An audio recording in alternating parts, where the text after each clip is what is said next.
Okay. I think we are live. We are live, Mayor Mitchell. We are, Dr. Keith. We are. I Thank want to, God. well, we are here. I want to thank everybody for watching. Um, I am Mary Mitchell Campbell, and this is Wellness Wednesday, which is sponsored by Artists Striving to End Poverty, A-Step, which I am the founder of, where we bring the healing arts and medical arts together to have conversations around wellness. Dr. Keith, we have a very special guest. Yeah, I'm Dr. Keith Bell. I'm a doctor of acupuncture and Chinese medicine coming to you from Richmond, Virginia. And we do have a very special guest. We have someone who's really dear to me, my Yaya Nandama, who's been in my life for 20 years. It was a book of hers that actually set me on this career trajectory. So all artists out there, you always have an impact. Dr. Joan is a distinguished pioneer in integrative medicine and a renowned expert in mind-body medicine. Her work has been the foundation of international healthcare revolution that recognizes the role of meaning and the spiritual dimensions of life as an integral part of health and healing. She's the author of 17 books. The first was Minding the Body, Mending the Mind, Inner Peace for Busy People, The Power of the Mind to Heal, and A Woman's Journey to God, Finding the Feminine Path. Welcome, Dr. Joan Borysenko. Thank you, my Yaya boy. Thank you We've so been much. on many adventures together. Mary Mitchell, I'm thrilled. You've done a wonderful thing, and I'm just glad to be here today with you. Well, I want you to know I did a lot of research on you in preparation, and I told Dr. Keith I don't even know where to start. Like there are so many 17 books. There's 17 books. And so and they cover so Mind-boggling. many amazingly important and deep and rich conversations. So I guess I'm going to start with minding the body, mending the mind, which you wrote over 30 years ago. Is that right? I see it came out in 1987 when I was still directing a mind body clinic at one of the Harvard Medical School teaching hospitals. And I thought, not everybody can come to the hospital. I'll just put the necessary info in the book. And then it shocked me, but it became a New York Times bestseller right away. So that Great. that opened the door to 16 books in its wake. I mean, what an amazing life direction. And did you ever imagine that you would become the leader in the field that you have become? Like, was that ever the intention, or was it? Well, it's very interesting because when you make meaning of the events of your life in retrospect, and as you keep living more and looking back and more things happen, you realize, well, in part I think it was destiny. And then, of course, there's a lot of free will involved. Will I take this path or that path? Where will it go? Um, but the fact is, from the time I was very little, I knew that my life purpose was combining psychology, spirituality, and medicine. What I didn't know is that it would have such an impact on the field. So, I love science. I'm a scientist by training as well as a psychologist. And it's just like fun. I've been living my passion, figuring out how our thoughts and emotions affect our life choices and our health. Mhm.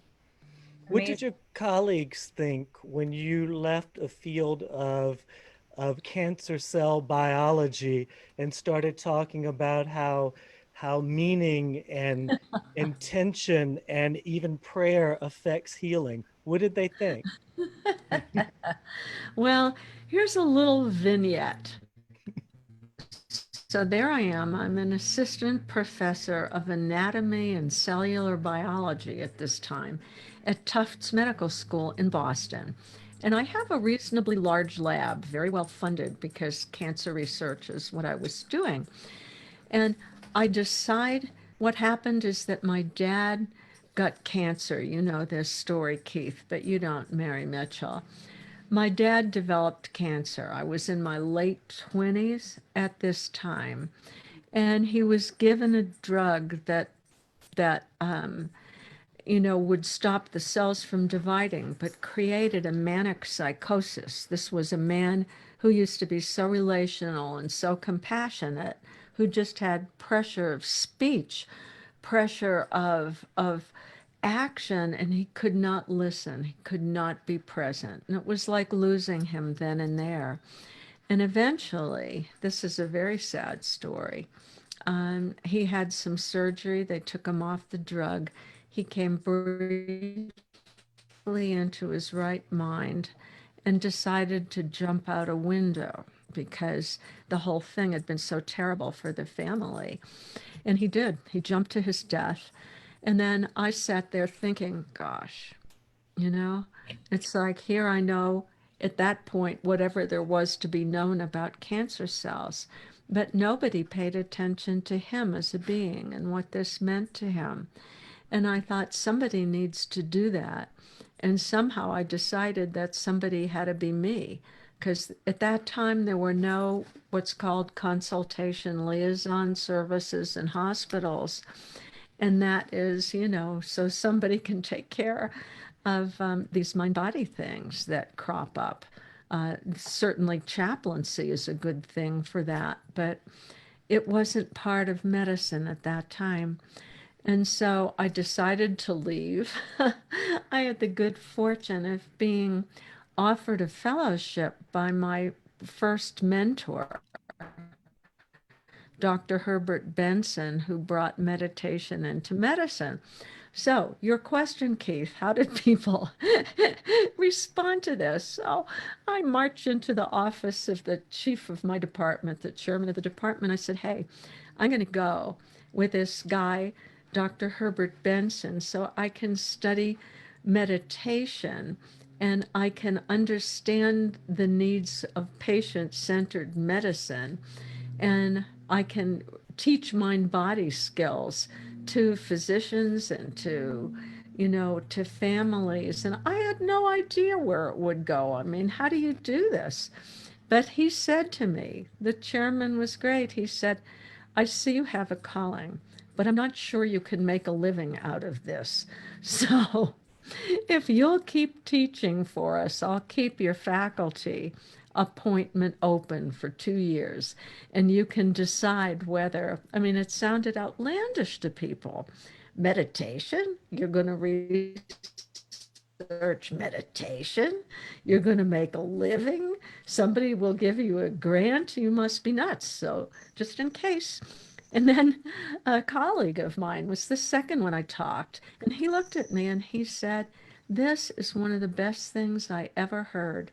I don't know anything about the field, but I do know the look in your eyes, and it tells me this is a passion of yours.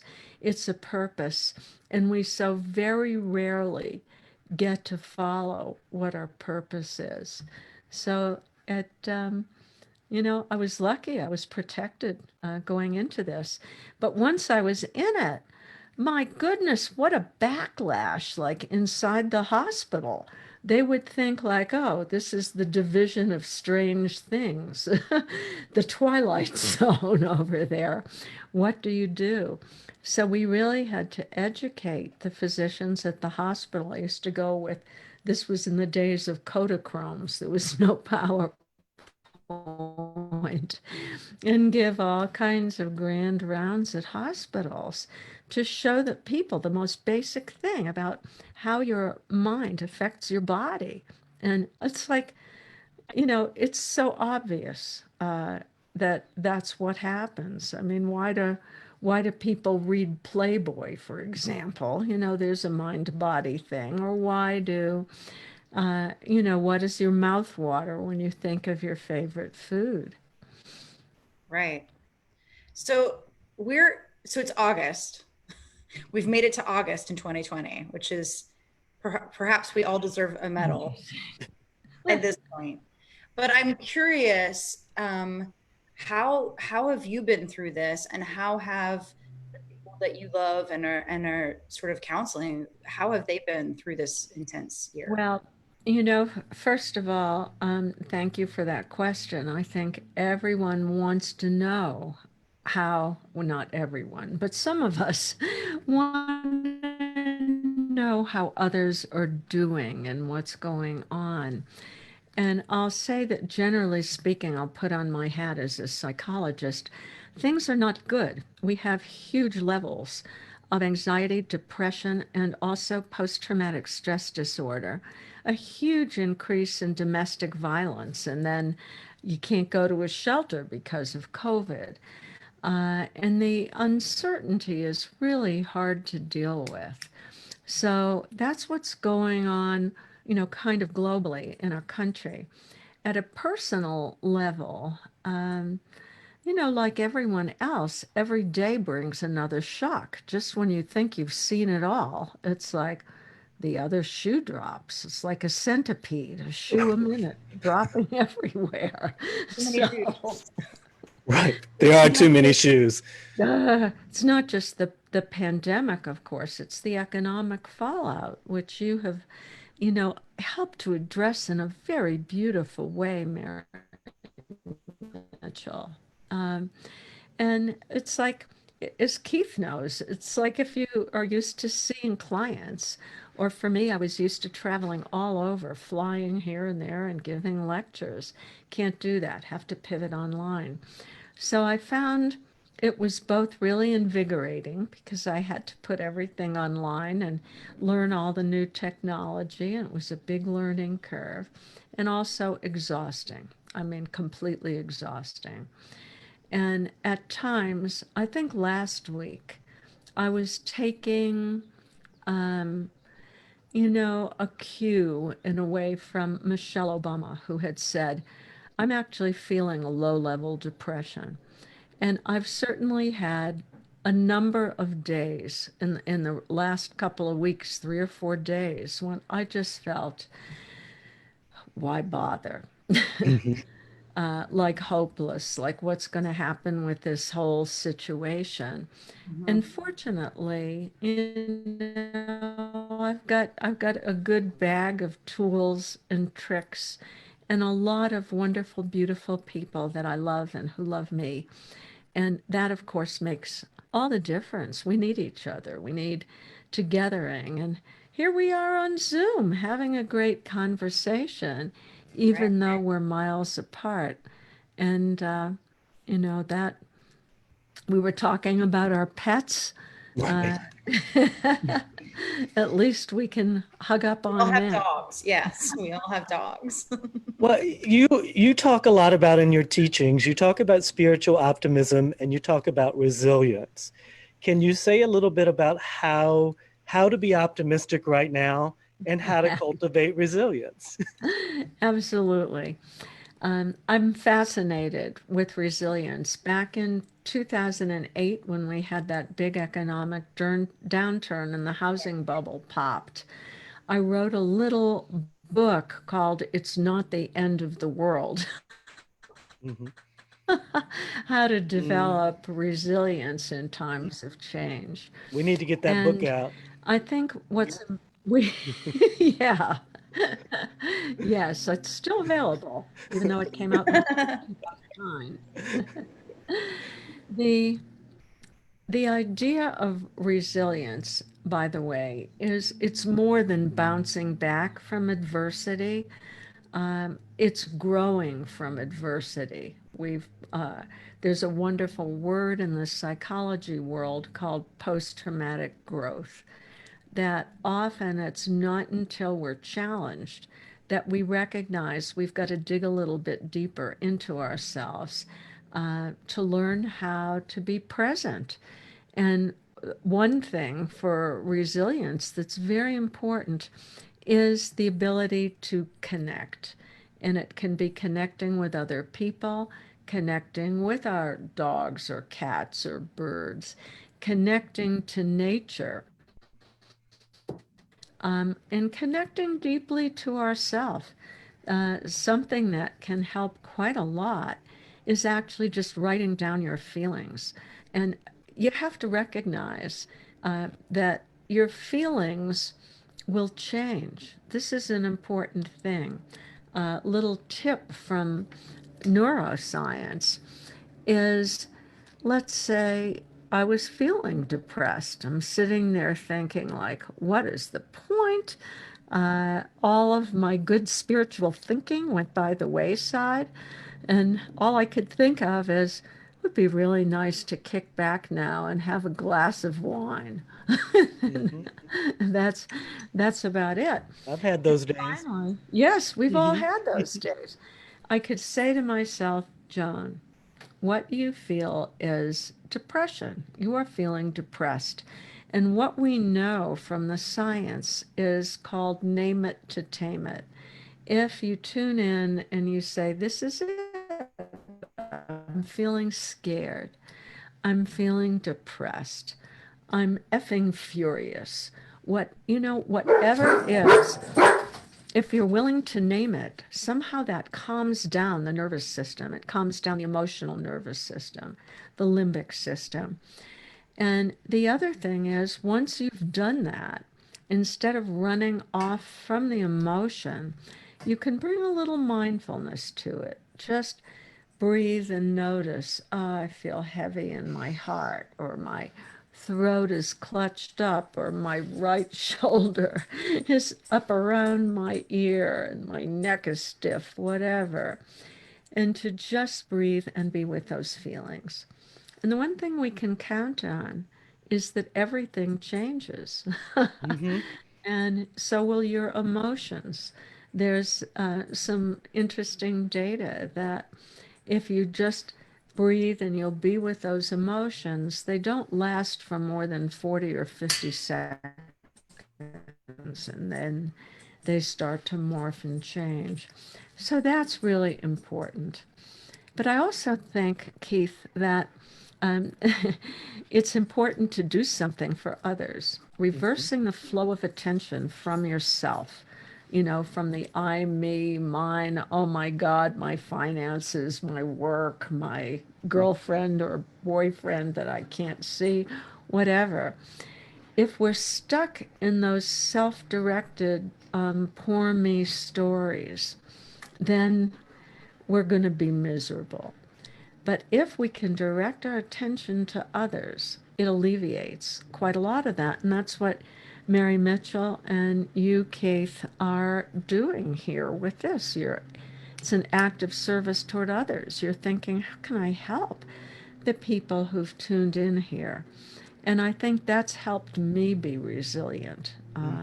As I want to be able to be as much as I can in my best self, not only because it feels a heck of a lot better, Right. but it's more helpful to the people around me. And, we do affect each other. There are some Hmm. people who are downers to be around, and other Right. people who uplift you. And that's important. But another thing I want to say is that there are lots of tools that you can use to regulate your nervous system. Many of these tools, Keith, you've probably talked about that come from the ancient practices that gave rise to Oriental medicine. And so we know various breathing techniques are helpful. Some meditation techniques are helpful. Hmm. My two favorite things to do when I've lost myself and I can't be present and I'm stuck in my toxic stories, is I interrupt it by changing the tone of my vagus nerve. That's a big mouthful, but it's so simple. What I do is pursed lip breathing. You breathe in through the nose, and then you breathe out through pursed lips.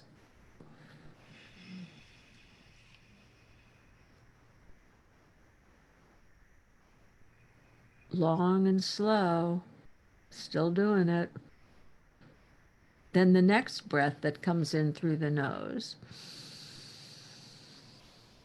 is a little deeper. You don't force it, it just is. And then pursed lips, breathe out. And 4 or 5 of those breaths, I'm already so calm, I may just have a nap. Okay, it does really Really calm you. calms you down. And it's great because you can do that under any circumstance, and it's a big help. So, the last thing I want to just mention about this is the importance of meaning. And at times, that's the trouble with depression. It tends to take the color out of life, takes the meaning out of life, but the meaning is so important. So, for me, we're at a tipping point.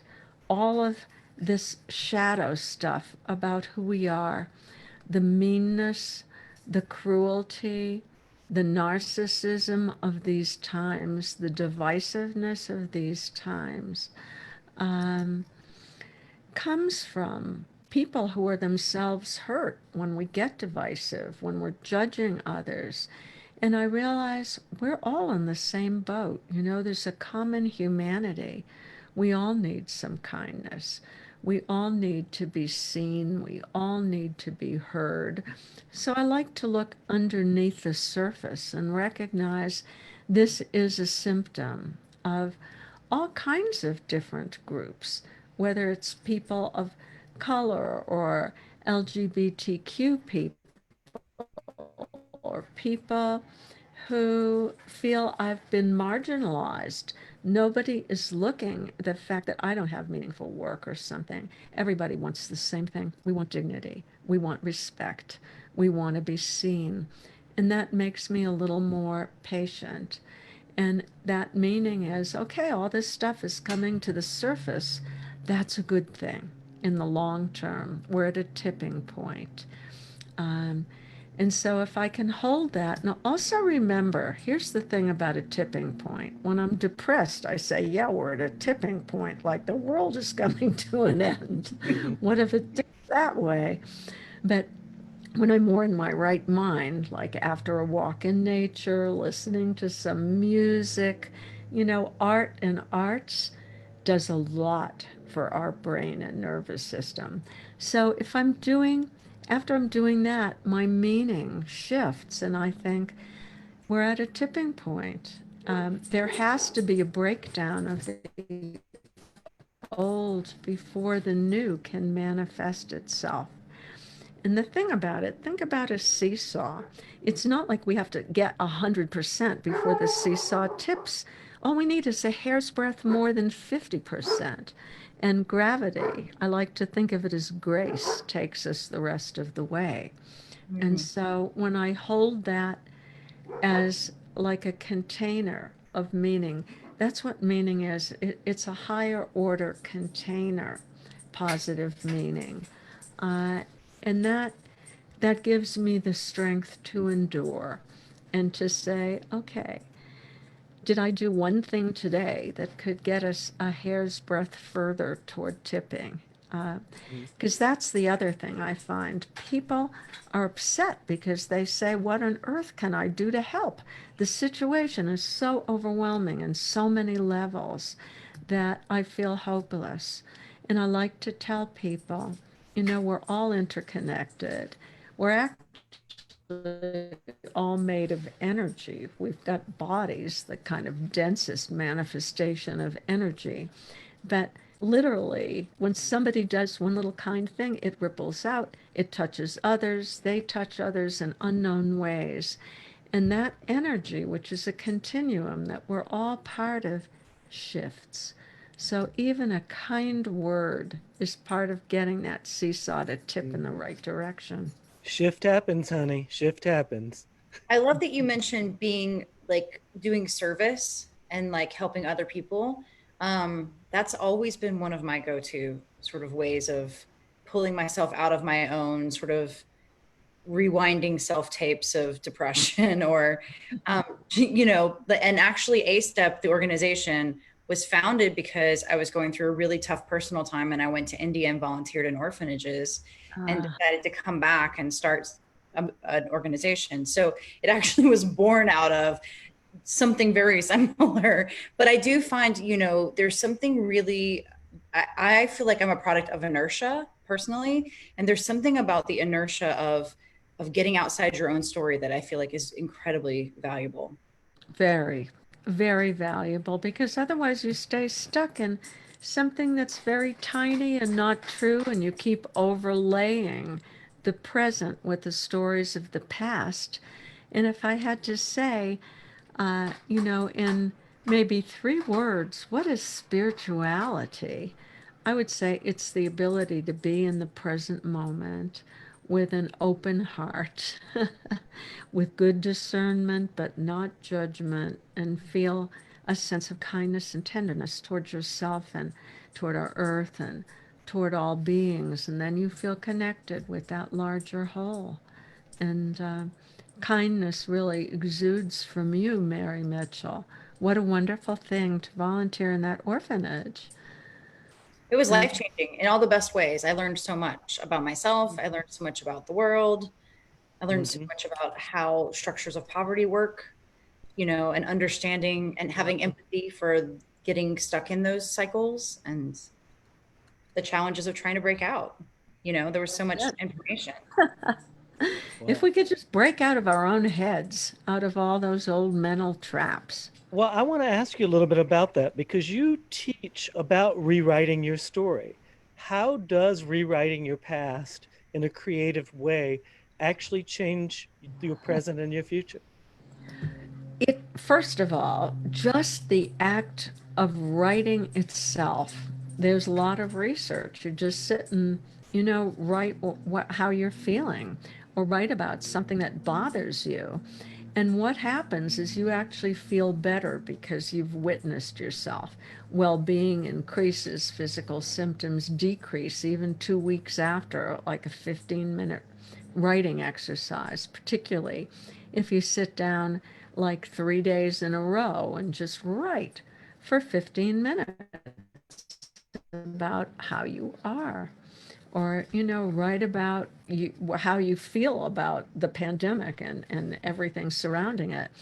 And you might feel worse while you do it, but you'll feel better later. But for example, today, just before I was on with you, I was finishing one of the writing workshops that I give online.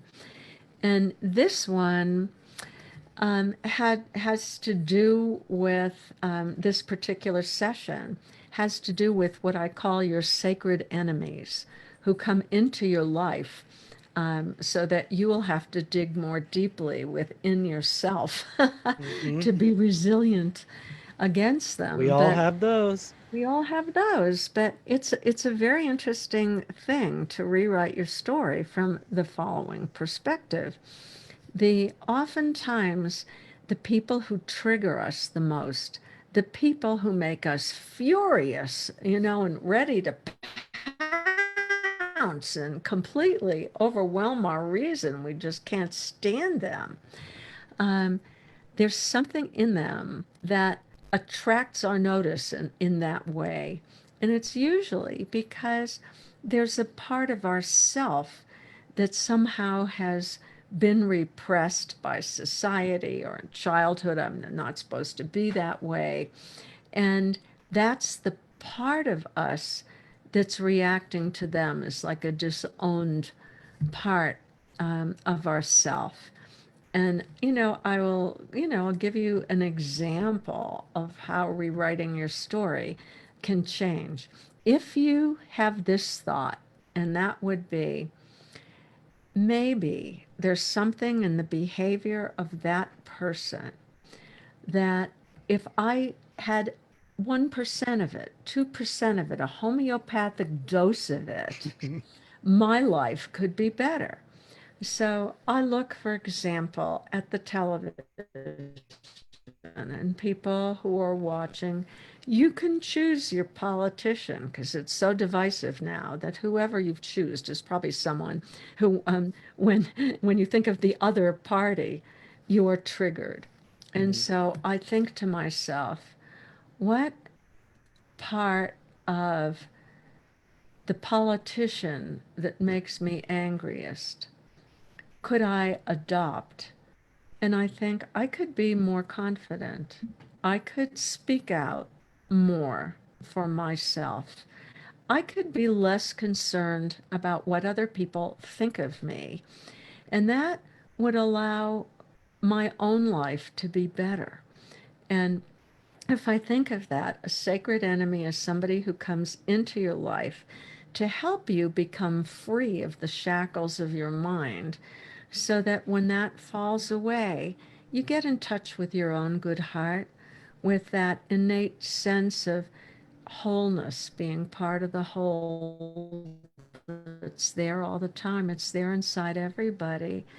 And when you're not hating, and when you're not upset, and when you're not reciting your old stories, the most basic human story comes out, and that is we're part of a network of goodness, all things to the contrary.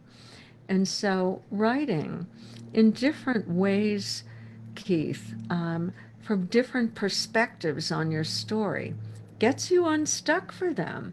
I've just been thinking today how grateful I am to several different people that you keep drawing people into your life, by the way, that part of you. So if it looks like, man, I've been there before, it's like, is You this the have. same old low down dirty dog in new clothing? I know you.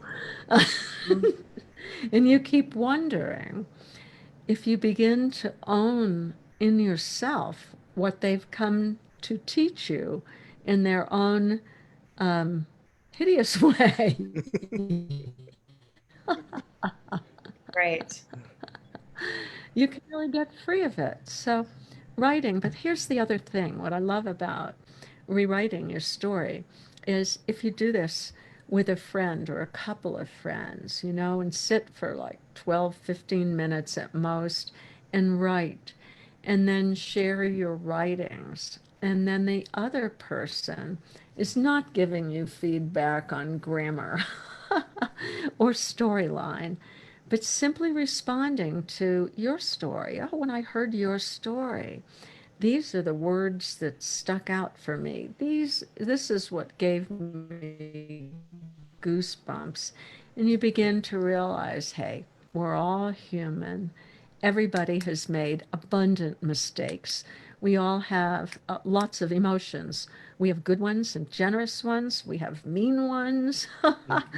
Mhm. We it's like Rumi's poem about the guest house. We're all human, and we're all full of these emotions and things that come as visitors. So we have to put them in a framework that's uplifting, and thereby you really can rewrite your story in a big way. I love the term sacred enemy. I do too. I don't think I've ever heard it before. Um, and I love it because I've definitely experienced it many, many times. And my therapist calls it when wounds collide. Um, like, Yes. because, but you always have to look for what you're learning. I think that's such a smart, Yeah. but I like the idea of writing. So you're teaching online writing courses right now? I do. And the courses are not about learning how to write, they're about rewriting your own story. And so they're 6-week courses, and there are 3 different kinds of courses. You have to take one, and if you are into it, then you can take a second. We're just finishing up the third 6-week one now. We've gone through the pandemic with the same group of people, and it's been extraordinary. People, they sit there and cry and love each other, and like what a connection in this very special time. But the next iteration of the writing course will start October 8, and it's called The Gifts of Spiritual Memoir. And so the Fantastic. the big gift is becoming free and loving yourself and having that spill over to all the others. Oh, Oh, we have a guest.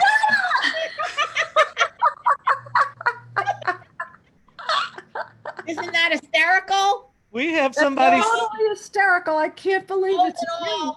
Your funniness. You're right. A jolly llama. I love the Jolly Llama. The nose looked like it was a heart. Yeah, well. it goes from the head to the heart, hopefully. Or the Yes, heart to the head. yes, Oh I my God. always call her the Jolly Llama. She I teaches know. all these things through humor. Exactly. So for I, people who don't know, this is Loretta LaRoche. She's an internationally renowned crazy author, woman.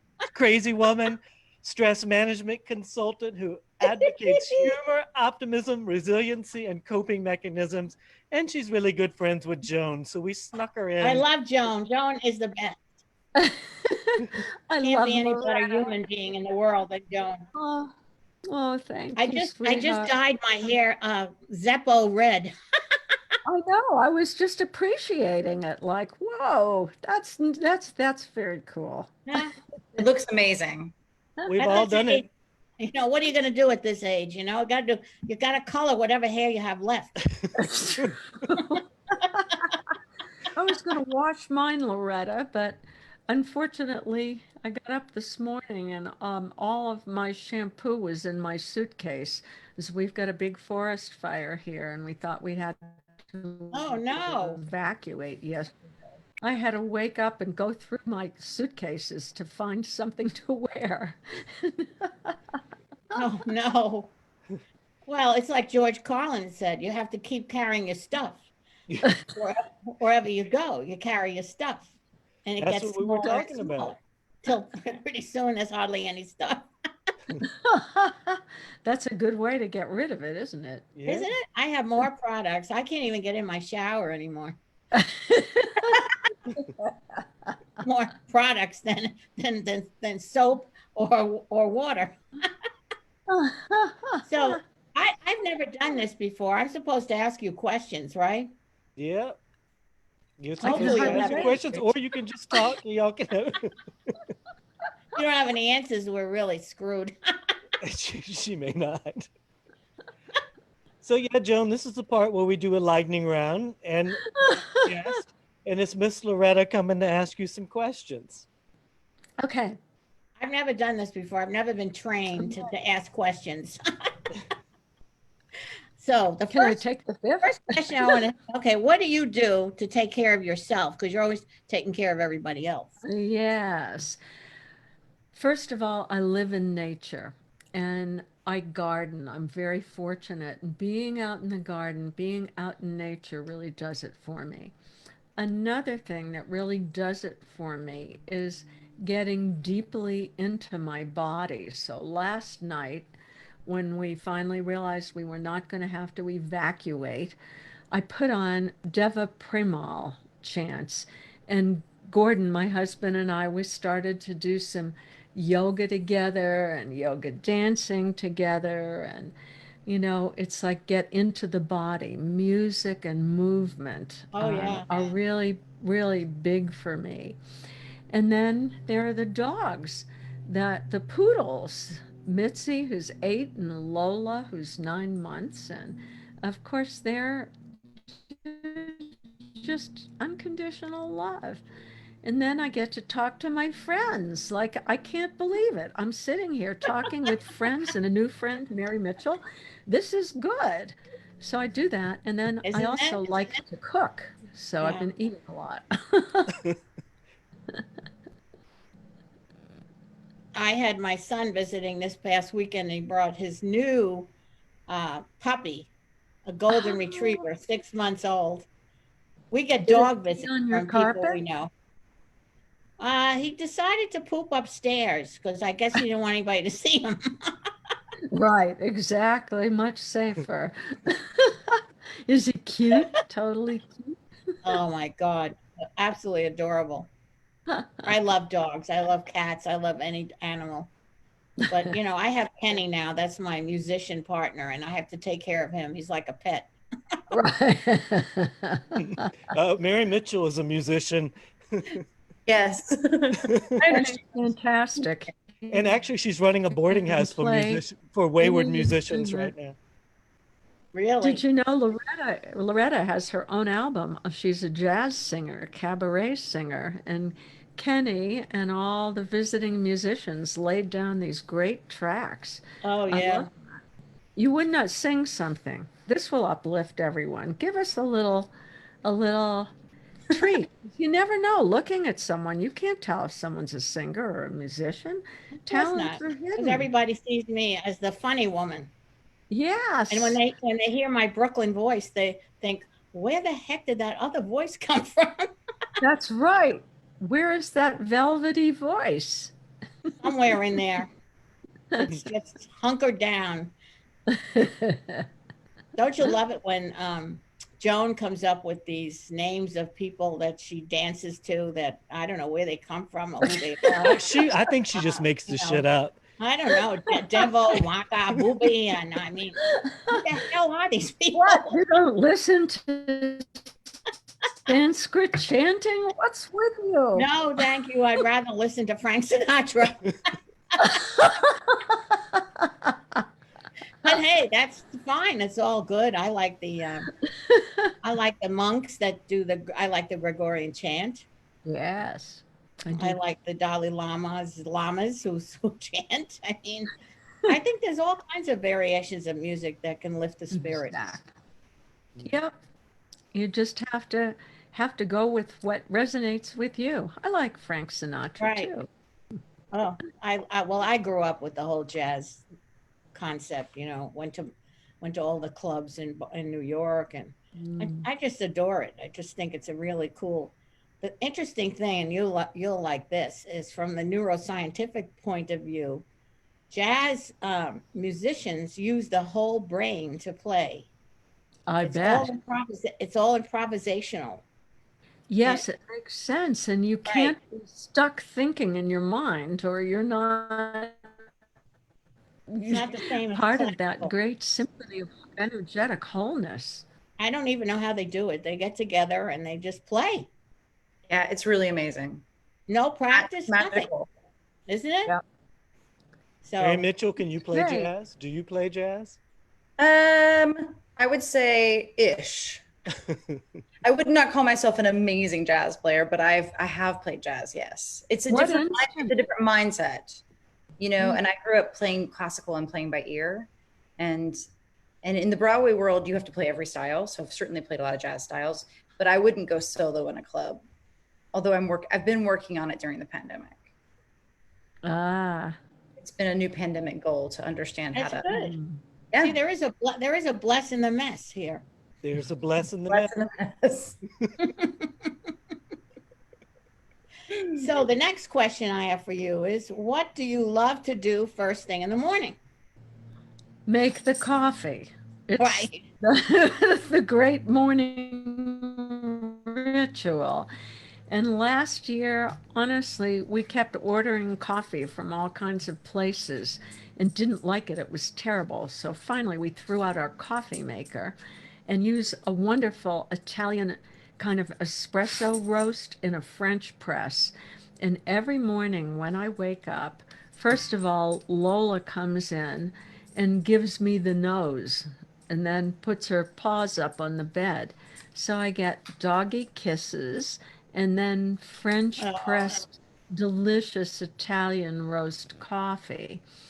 And that is mm. wonderful. And then now it's summer, I go outside in my nightgown and tour the garden with the coffee and the dogs. All right. Maybe you ought to play that song from one of the Broadway shows. Whatever Lola wants, Once a Lola Lola gets. For the dog. Mhm. So true. That's the first thing we do here too is coffee. Got to have Yeah. the coffee in the morning. Gotta have it. Kenny doesn't measure. Pardon me? There's Mitzi, the Yep. older poodle. See that? She comes Oh, in there the she. Oh, bedroom yeah. too. There's What a Mitzi. beautiful dog. She is. So beautiful. Lola's deep red like an Irish setter. You There's nothing all, like animals are just so precious. They don't have any hidden agendas. They don't talk back to you. It's really great. True.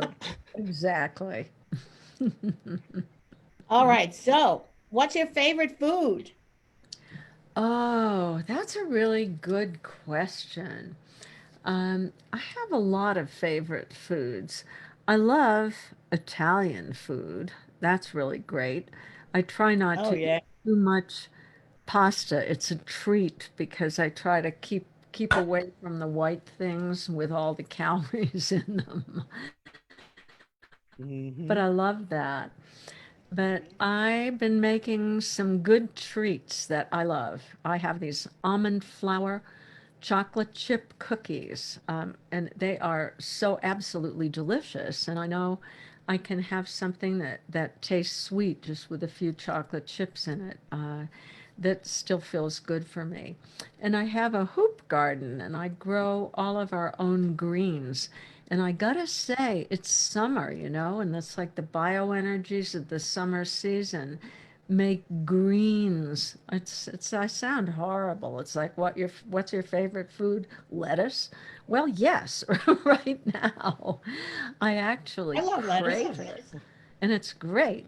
And then I love anything fried. So I take like a Oh, chicken remember? cutlet or something like that. I dredge it in some gluten-free flour because Gordy can't eat gluten, then an egg wash, and then in panko crumbs. And then I fry those up in the olive oil that we brought back or had sent from Italy last year. Mm. We've gone through already 7 gallons of olive oil between No. salads. That's my favorite food is real olive oil, I think. There you Oh, go. olive oil is the best. I Italian mean, I grew coffee up and on olive oil. it. My Yes, grandmother put it on her hair. She put it on her face. I mean, it's really great stuff. it is. If you look at these, this Netflix has 6 or 7 videos on the different countries that really promote healthy stuff. And Sardinia Hmm. is one of the places where people live to be 100, Yes. part of the blue zones. And you know Lots of what those olive people oil eat? and They, sardines. they eat carbs. They don't demonize carbohydrates like they do in this country. Right. And they live to be over 100. They don't go to the gym, they walk. And this Right. old guy who's like 97 walks around, and his last visit is the bar That'll make you get out and walk. where he has a glass of wine every day. Sounds good. Hmm. Well, you have a book that's really awesome, The Plant-Based Diet. Well, yeah, it's called a plant plus diet solution. And the point is, if you eat mostly plants, few carbs, different people can eat different Right. amounts, and then add whatever protein you want. You can do it if you're a vegan. I am carnivorous, and so I eat meat, but still the basis of the diet is plants, and the meat is more of a condiment, shall we Right. say. Like the Chinese. Yes, like the Chinese, exactly. Well, we didn't do that when we went and had those lobsters No, when oh you were my here. God, that was so good. I can't believe it. It was so delicious. And the fried onions. Lobsters, and as I recall, really good bread, fried onion rings. Yes. You live in a great place. She lives up in the south of Boston, where the Pilgrims landed, and there's plenty of lobsters to be had. I Well, miss those. I'll tell you what, you ladies sure do know how to do a lightning round. Pardon That's me? called kibitzing. Kibitzing What did with he say? friends. Nothing. I said Did you nothing. say, did you said I do know how to do it or I don't? I said you sure know how to do a lightning round. Well, I don't know. It Well, lightened us up. I don't know. You're talking to the two quintessential kibitzers, right? Absolutely. I I mean, if love you you, can, Loretta. I'm so happy to see you. And I love keep you my too. Yaya boy. What a great surprise. Thank you. I know. I Well, know. we do have to come to an end, so I want to ask you both, Oh, since I Oh have two no, already? I have two experts here. What advice do you have for the listeners right now to get through this pandemic?